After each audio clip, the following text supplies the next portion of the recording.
Bienvenidos al campus virtual del ciclo 2019-2. Soy la profesora Débora Ponce del curso de Educación Cívica y hoy comenzaremos a desarrollar la temática que corresponde a lo relacionado a nuestra Constitución y cómo se organiza nuestro Estado. Vamos a aprender nuestros mecanismos de participación ciudadana que nos va a permitir no solo conocer cómo nosotros vamos a actuar dentro de la democracia de nuestro país, sino también entender algunos problemas o las acciones que se van tomando por parte del Estado y que las conocemos por las noticias, pero a veces no las podemos comprender de manera clara. Por eso, a continuación vamos a iniciar con nuestro primer tema, que corresponde a derechos humanos. Luego de haber conocido el tema de derechos humanos y las libertades que nosotros poseemos como persona, vamos a desarrollar algunas preguntas para poder diferenciar características y elementos de los derechos humanos. Primera pregunta. En el año 1998, el exmandatario chileno Augusto Pinochet, encontrándose en Londres, fue requerido judicialmente por un tribunal español con sede en Madrid, por los delitos de genocidio, tortura y desaparición forzada de personas, ocurridos en Chile durante su gobierno de facto. El pedido de detención se fundamentó principalmente en que los delitos de violación de los derechos humanos son... Recordemos que los derechos humanos tienen diversas características. Dentro de las características que tenemos está el ser inherentes, es decir, que nosotros los tenemos por nuestra propia naturaleza y no necesitamos pedirlos. Estos derechos además son indivisibles, se reciben en un solo paquete, no por partes ni por edades, siempre los vamos a tener, así no los podamos ejercer como los derechos políticos, pero además no hay priorización sobre alguno de estos derechos. Eso no quita que sean interrelacionados, es decir, que si bien no existe derecho más importante que otro, se sigue un orden. Por ejemplo, la vida va primero antes de los otros derechos, porque si no tenemos vida, obviamente no tenemos ningún derecho también. Colectivos era un término que se utilizaba más para clasificar los derechos por la historia, es decir, derechos individuales o colectivos. Un derecho individual eran los derechos políticos y civiles, mientras que los derechos colectivos son los sociales, económicos y culturales. Imprescriptibles significa que no tienen vencimiento. Si una persona asesina a otra hace unos 10 años, el hecho de que hayan pasado 10 años o que se haya mudado a otro lugar no lo exime de ser culpable por dicho delito. Y además son inalienables.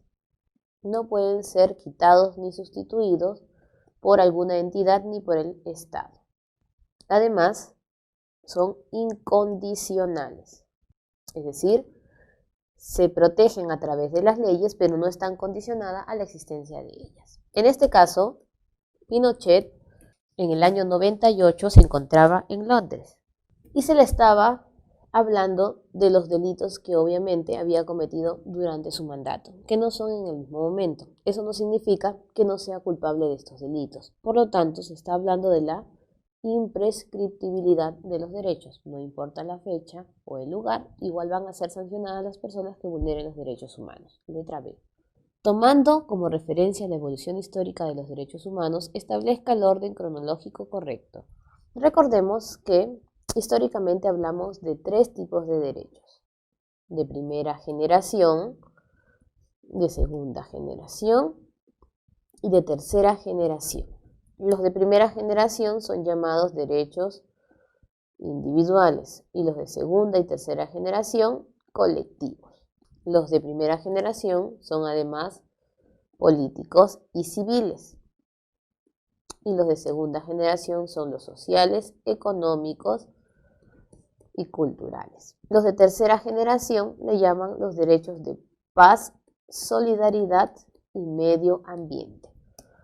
Los de primera generación nacen después de la Revolución Francesa. Los de segunda generación de los problemas sociales y de la Revolución Industrial. Y los de tercera generación de las guerras mundiales, especialmente la Segunda Guerra Mundial. En este caso, ustedes se preguntarán por qué tenemos 4 enunciados y solo son 3 generaciones. Lo primero que vamos a hacer es reconocer las 3 generaciones básicas de la clasificación. Tenemos al disfrute del tiempo libre, a la inviolabilidad del domicilio, el uso de espectros radioeléctricos y a la coexistencia pacífica. Entonces, inviolabilidad del domicilio es algo fundamental e individual, sería entonces primerito. Luego tendríamos tiempo libre y coexistencia pacífica. Y obviamente tiempo libre hace relación a la recreación, que es la parte cultural. Sería entonces 2. ¿Cuál podría ser de paz, solidaridad y medio ambiente? Por lógica, la coexistencia pacífica. Tendríamos entonces 2, 1 y 4. ¿Y por qué hablamos de un tercer enunciado? Porque existen algunos libros que nos mencionan los de cuarta generación. Pero es entre comillas, no está dentro de la clasificación verídica, pero se habla de todo aquello que puede afectar en la actualidad por el mal uso de la tecnología. En este caso, entonces, como es una supuesta cuarta generación, sería en cuarto lugar y nos quedaríamos con la letra C. 3. Para asegurar una migración ordenada y segura, el gobierno de Perú exige el uso de pasaporte y visado para los ciudadanos venezolanos. Ante esta situación, el Poder Judicial admitió el recurso de habeas corpus presentado por una organización no gubernamental a favor de los ciudadanos venezolanos para que puedan ingresar al territorio nacional sin este documento. Del texto anterior, ¿es correcta la decisión del Poder Judicial? Es decir, ellos están en la capacidad de pedir un habeas corpus y aquí vienen las alternativas o enunciados. No, porque la libertad de tránsito es protegida por la garantía de acción popular. Sí, porque la referida garantía procede ante normas que vulneran la Constitución. No, porque las organizaciones no gubernamentales no gozan de esta prerrogativa. Sí, porque este recurso salvaguarda la libertad personal o los derechos conexos. En este caso, entonces, debemos recordar las garantías. Tenemos habeas corpus, acción de habeas corpus, acción de habeas data, acción de amparo, acción popular, acción de inconstitucionalidad y acción de cumplimiento. Las tres primeras hacen referencia a la persona y las tres últimas a las leyes o normas. Corpus protege la libertad personal, la integridad y todo lo que tenga relación o guarde relación con la pérdida de nuestra libertad. Habeas data, como bien lo mencionan allí, tiene que ver con información. Si te restringen la información que tú tienes que conocer por derecho o muestran la información que no sea íntima como la parte sexual, obviamente, porque si fuera íntima iría en amparo, que es protege el honor y todo derecho de segunda generación.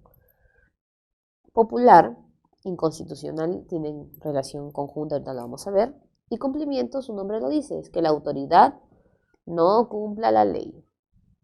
Popular e inconstitucional es cuando la ley es la que está dañando nuestros derechos.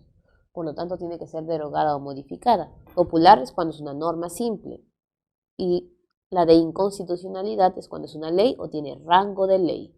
Y ustedes ya saben cuáles son con rango de ley, todo lo que emite el Congreso, inclusive su reglamento, y del presidente vendría a ser el decreto de urgencia, el decreto legislativo, y del alcalde las ordenanzas municipales y del gobierno regional las normas regionales, pero que abarquen toda la jurisdicción. Por lo tanto, en este caso, el habeas corpus tiene o guarda relación con el tema de los venezolanos porque se le está impidiendo el libre tránsito, que es un derecho individual. Sería entonces la letra D.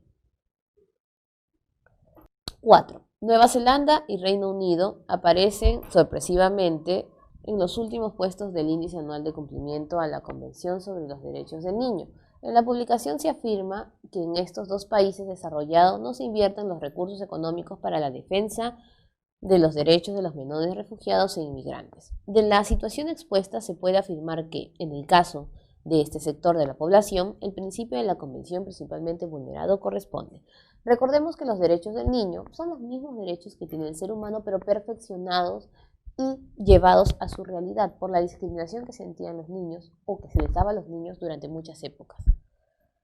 En este caso, la Convención tiene 54 artículos que van a proteger los derechos del niño, pero se organizan en 4 principios: no discriminarlos, darle primero el interés al niño. Recuerden que si hubiese un incendio, salvan primero al niño. La vida, la supervivencia y el desarrollo como todo ser humano.